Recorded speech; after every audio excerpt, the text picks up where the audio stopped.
On a cold and tightly guarded morning, a decision was made that would fracture what little remained of Andrew's standing. No warning, no negotiation, just a sealed directive and a door quietly closing behind him. What followed inside Royal Lodge was not dignity, but collapse. The order that changed everything. It began, as these moments so often do within the architecture of the monarchy, before the world was awake. Not with an announcement, not with alarm, but with a decision that had already been made.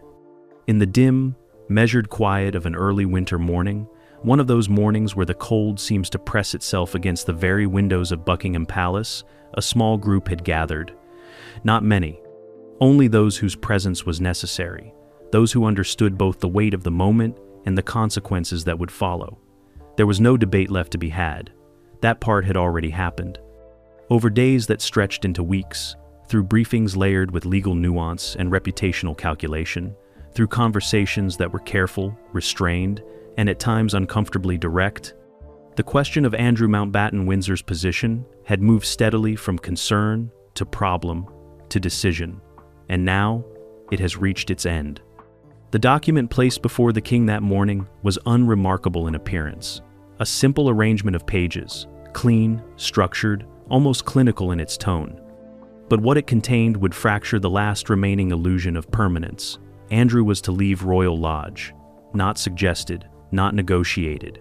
Ordered. The language did not waver. It did not soften its edges with sentiment. There were no concessions hidden between the lines, no quiet pathways back to what had been. It was, in every sense, final. For a moment, brief, almost imperceptible, the room held its breath. Not because the outcome was uncertain, but because even within an institution built on continuity, there are moments that mark a shift so significant they cannot be ignored. The king's approval was given with the same restraint that had defined the process. No dramatics, no visible hesitation, only a quiet acknowledgement that what had long been deferred could no longer be delayed. Because this was not simply about property, it was about alignment.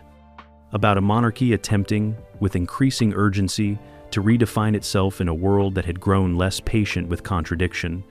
A monarchy that could no longer afford the weight of unresolved questions lingering just beneath its carefully maintained surface. And Andrew, by every internal measure that now mattered, had become one of those questions. By the time the meeting concluded, the machinery had already begun to move. Instructions were issued with practiced precision.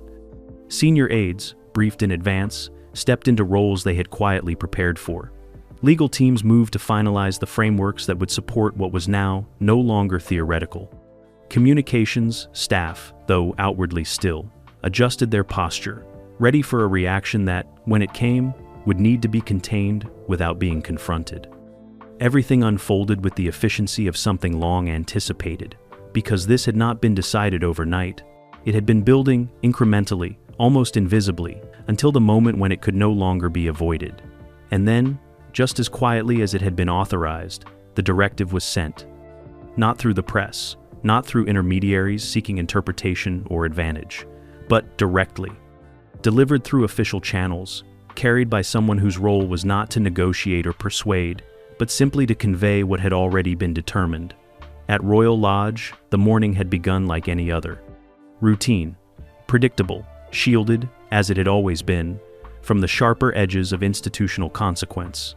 Until it wasn't. The arrival of the message did not come with a warning. There was no advance call, no gentle indication that something of this magnitude was about to unfold, only the presence of authority. And then, the words. Carefully chosen, precisely delivered, impossible to misunderstand. Andrew was to vacate Royal Lodge. There would be no extension, no reconsideration, no gradual transition disguised as compromise.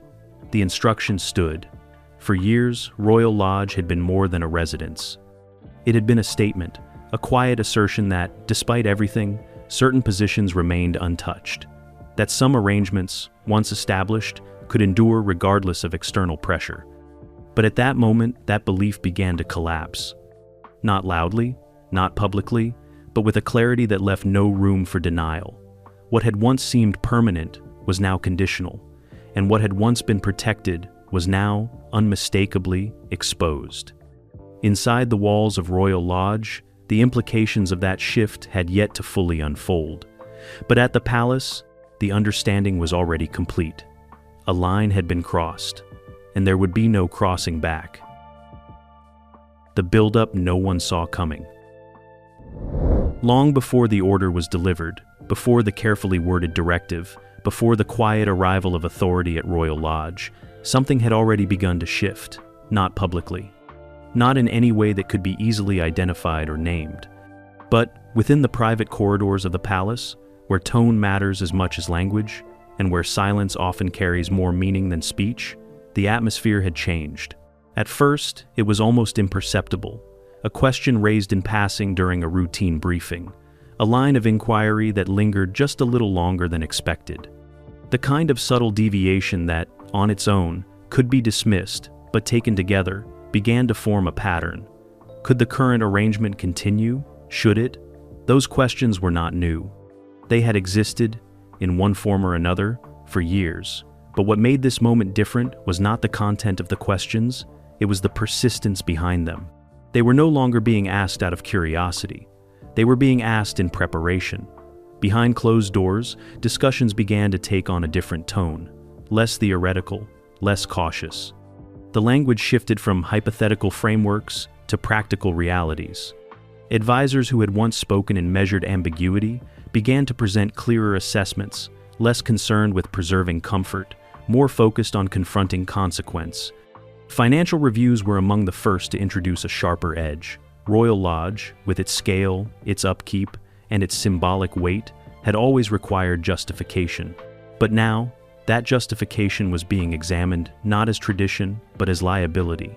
Numbers were presented, projections laid out, and for the first time, the cost was not being viewed as manageable. It was being viewed as unsustainable.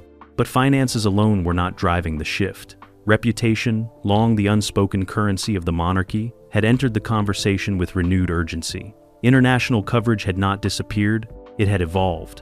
What had once been intense scrutiny had settled into something more damaging: disbelief. A lingering question that refused to fade. Why had nothing changed? Within the palace, that question began to echo, not as an accusation, but as a recognition. Because the institution, for all its resilience, understood one fundamental truth: perception, left unaddressed, becomes narrative, and narrative, over time, becomes reality.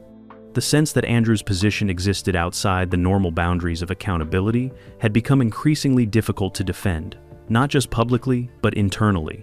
It was no longer a matter of weathering a storm, it was a matter of acknowledging that the storm had never truly passed. At the center of these evolving discussions were figures whose influence did not rely on visibility, but on consistency. The Princess Royal, Anne, had long maintained a position grounded in practicality. She did not engage in dramatics, she did not speak for effect. But when she spoke, it was with a clarity that carried weight. And in these meetings, her position did not waver. The situation, she made clear, could not continue indefinitely. Not without consequence, not without cost. Prince William's role, though more measured, was equally significant. There was no grand declaration, no sudden shift, but over time, his stance became unmistakable. In a monarchy that was increasingly being shaped by the future rather than the past, unresolved contradictions posed a risk that could no longer be ignored. And Andrew, whether by circumstance or by perception, had become one of the most visible of those contradictions. Even those who had once advocated for patience, who had argued for time, for distance, for the gradual easing of pressure, began to reassess. Because time, instead of resolving the issue, had solidified it. Each passing month did not dilute the concern, it deepened it. Legal teams were quietly engaged, not to initiate action, but to understand possibility. What could be done, how it could be done, what frameworks existed that could support a decision should one be made. Communications advisors, often the first to sense shifts in external mood, began to adjust their posture as well, not in anticipation of immediate announcement, but in preparation for inevitable reaction. Because by this stage, the question was no longer if something would change, it was when. And still, within Royal Lodge, there remained a sense, subtle but persistent, that the existing arrangement might endure. Those close to Andrew noted a continued belief in stability, in precedent, in the idea that what had been allowed to continue for so long would, ultimately, be allowed to continue still. It was not an unreasonable assumption. It had, after all, been true before. But what had changed, quietly, steadily, and without declaration, was the tolerance that had once made that assumption possible. By the time the final internal meetings took place, there was very little left to debate. The reports had been delivered. The implications are understood. The positions, though never publicly stated, had aligned. The decision, in essence, had already been made. All that remained was the moment of action. And when it came, it would not feel like the beginning of something new. It would feel like the end of something that, for a long time, had simply been waiting to conclude. The moment of impact. The moment itself did not arrive with noise. There were no raised voices echoing through corridors, no hurried footsteps, no visible urgency that might signal disruption to the outside world. Instead, it unfolded with the kind of precision that only comes when every outcome has already been considered. The instruction had been clear from the palace. The message was to be delivered directly, without ambiguity and without deviation. There would be no reinterpretation, no softening of language, no attempt to negotiate the tone. Only the truth, as it had been decided. The individual chosen to carry that truth was not selected by chance. This was someone experienced, trusted, not only to deliver difficult messages, but to withstand the reaction that might follow. Someone who understood that in moments like this, composure was not optional. It was essential. The journey to Royal Lodge was uneventful, deliberately so. No visible security shift, no outward sign that anything unusual was about to take place. The kind of quiet approach that ensured the moment would remain contained, controlled within the boundaries of those directly involved. Inside Royal Lodge, the day had begun as it always did. Routine had a way of protecting its own illusion. It creates a sense of continuity, of predictability, of permanence. And for Andrew, that sense of permanence had not yet been interrupted, until it was. The arrival of the palace representative did not, at first, raise alarm. Visits of this nature, while not frequent, were not unprecedented. There was no immediate indication that this would be different, but the difference revealed itself quickly. The setting for the conversation was chosen with care, private, contained, insulated from staff and unnecessary movement. A room where words could be spoken without risk of interruption. And then, without delay, the message was delivered. There was no introduction beyond what protocol required. No attempt to ease into the conversation. No gradual framing of what was to come. Because there was no version of this message that could be made easier, Andrew was to vacate Royal Lodge. The words, though calmly spoken, landed with a force that could not be disguised. For a moment, there was stillness. Not acceptance, not even immediate resistance, but something more disorienting. A pause in which expectation and reality collided, and neither had yet fully taken shape. Those present would later describe it as a kind of disbelief, not expressed through denial or confrontation, but through silence. A silence that lingered just long enough to reveal how completely the outcome had diverged from what had been assumed. Because for years, Royal Lodge had represented more than residence. It had been a marker of continuity, a quiet assertion that, regardless of external scrutiny, certain structures remained intact, that some arrangements were not subject to change, and now, in a matter of sentences, that assertion has been dismantled. The questions came next, measured at first, controlled, framed not as objection, but as clarification. Was this a discussion? Was there room for reconsideration? Could timelines be reviewed? Each question was met with the same calm consistency. No, no, and no. The directive was final. There would be no renegotiation, no extension beyond what had already been determined, no pathway back to what had existed before. And it was at that point, subtle but unmistakable, that the shift occurred. The disbelief gave way to resistance, not loud, not uncontrolled, but present, a tightening of tone, a sharpening of language, an effort, however measured, to push against a reality that had arrived without invitation. But the structure of the moment allowed for no movement. The representative did not engage in argument, did not respond to emotion with emotion. There was no space within the exchange for escalation, because escalation would imply uncertainty, and there was none. What had been delivered was not a proposal, it was an outcome. As the conversation drew to a close, the weight of that outcome began to settle. Not fully, not yet, but enough to make one thing clear. This was not a temporary disruption. This was a change, a permanent one.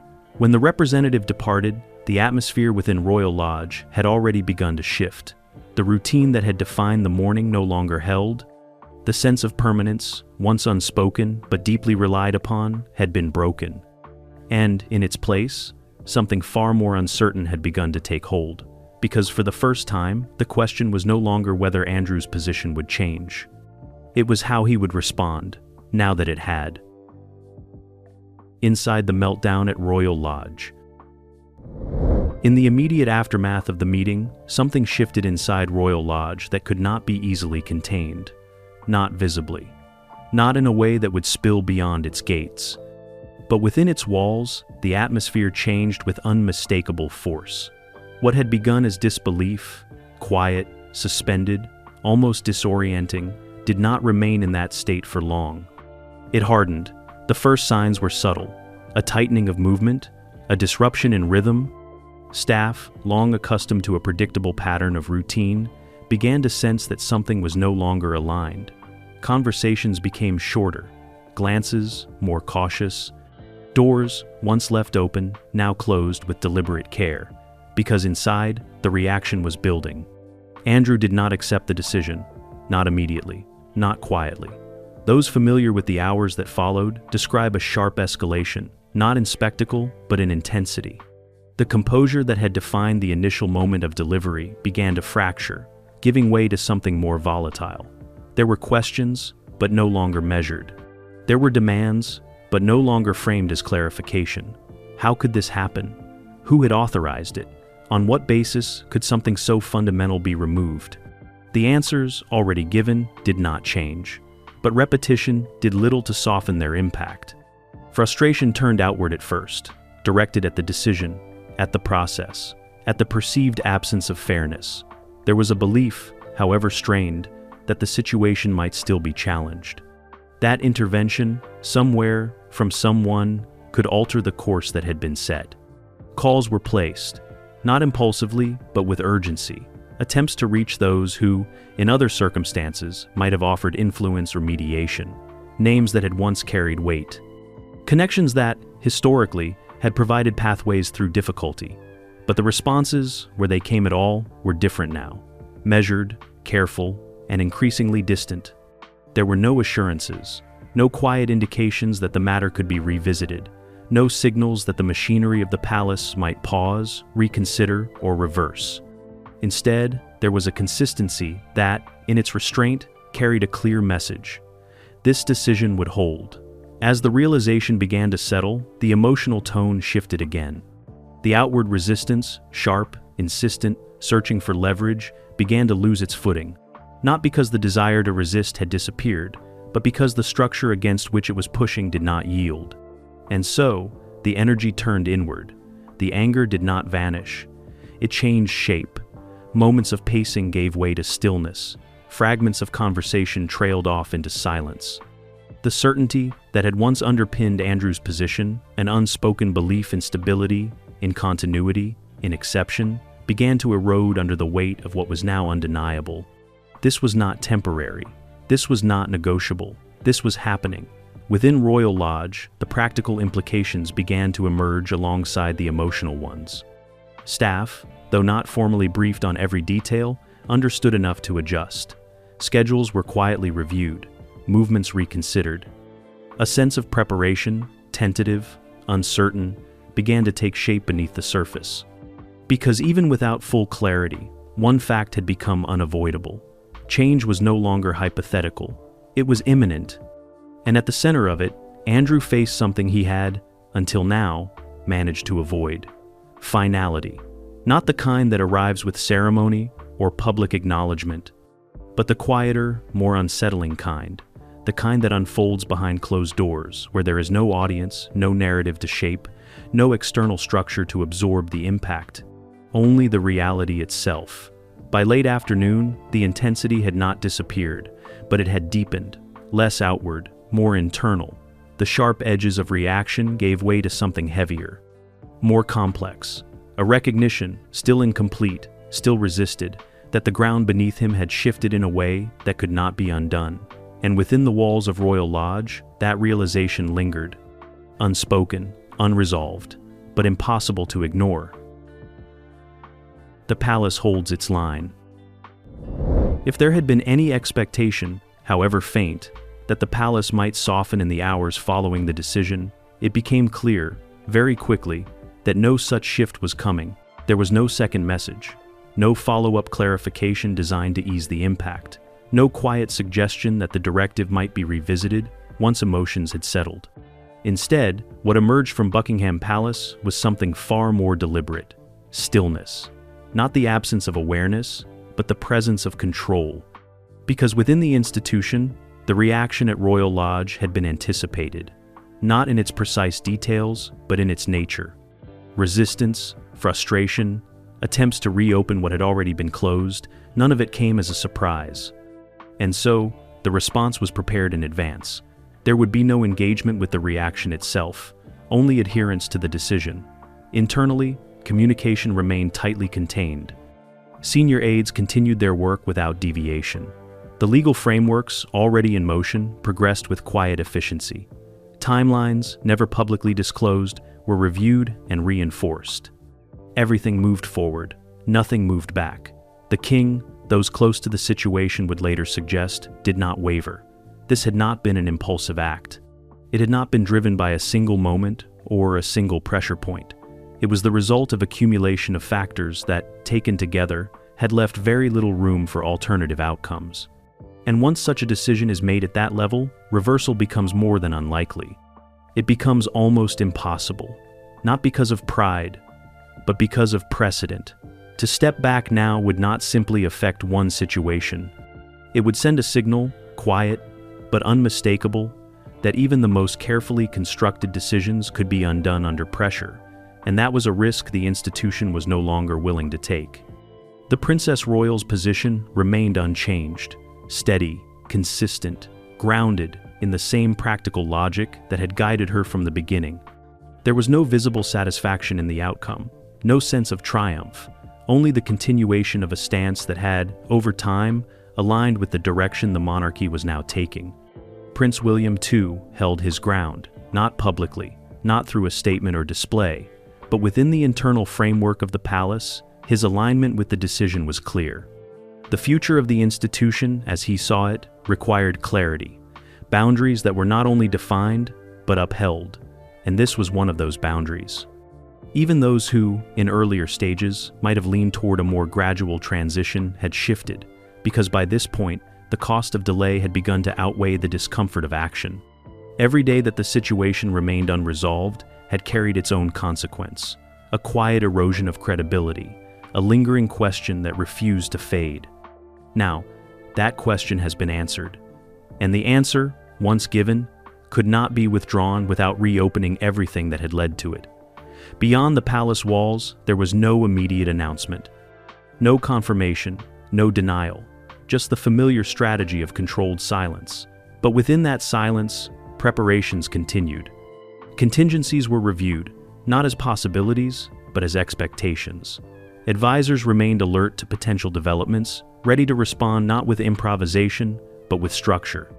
Because if there was one principle guiding this moment, it was consistency. The directive had been issued, the position had been established, and now the institution would hold it. Back at Royal Lodge, the emotional aftermath continued to unfold, but at Buckingham Palace, there was no corresponding shift, no visible reaction. No indication that the intensity of Andrew's response would alter the course that had been set. The distance between the two, physical, emotional, institutional, had never felt more pronounced. On one side, resistance. On the other hand, resolve. And between them, a line that, once drawn, would not be crossed again. An ending that changes everything.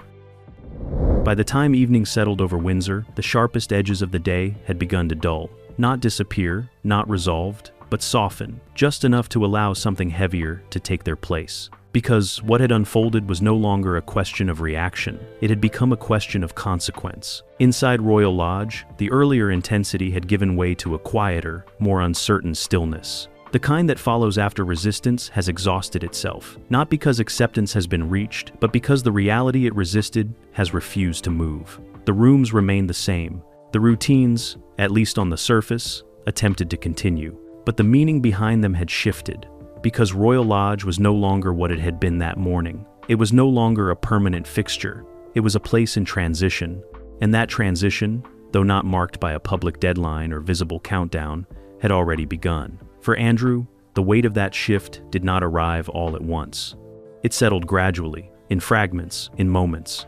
In the quiet realization that the calls had not changed anything, that the appeals, however forcefully made, had not altered the outcome, that the structures he had long relied upon, both institutional and personal, were no longer positioned to protect him in the same way. There is a particular kind of silence that accompanies that realization. Not the silence of peace, but the silence of recognition. And within that silence, something deeper began to take hold. Because this was not simply about leaving a residence. It was about the dismantling of a certainty that had defined his position for years. Royal Lodge had represented more than comfort, more than familiarity. It had been a symbol, a visible physical affirmation that despite everything, despite scrutiny, despite pressure, despite time, his place within the structure remained intact. Now, that affirmation has been withdrawn. Not gradually, but definitively. And in its place, there was something far less stable: uncertainty. The days ahead, though not yet fully mapped, had already begun to take shape and outline. Practical questions, once distant, now moved closer. Where next? Under what terms? With what level of visibility or absence? These were not questions that could be answered immediately, but their presence alone marked a shift that could not be reversed. Because for the first time, the future was no longer an extension of the past.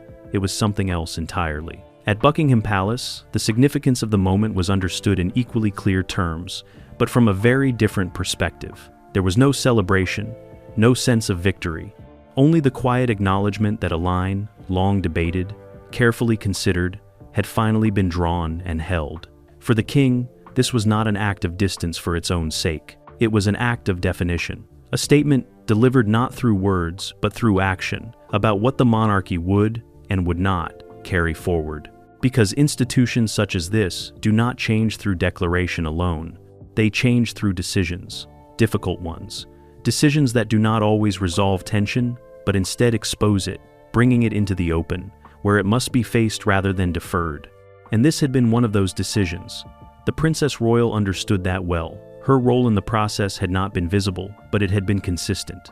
A steady insistence that practicality must outweigh sentiment when the two come into conflict, that the long-term stability of the institution required clarity, even when that clarity came at personal cost. Prince William's position aligned with that direction. For him, the moment represented something forward-facing, not a conclusion, but a recalibration.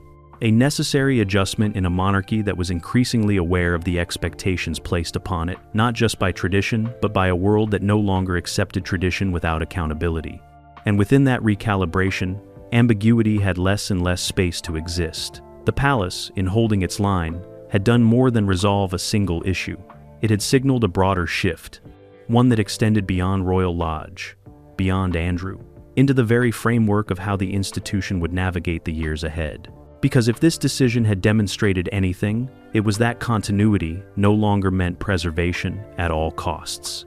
It meant adaptation, and adaptation, by its nature, requires change. As night deepened, the visible activity of the day receded, lights dimmed, movement slowed.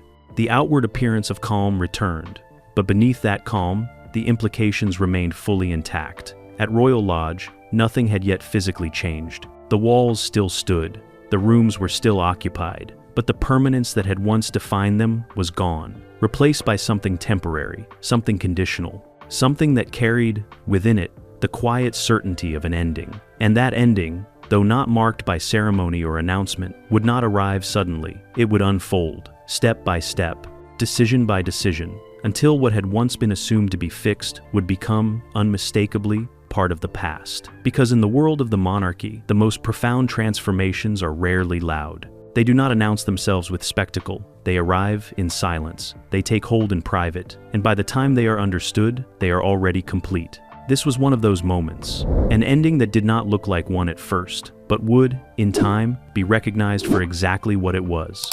The point at which everything changed, and nothing could return to what it had been before.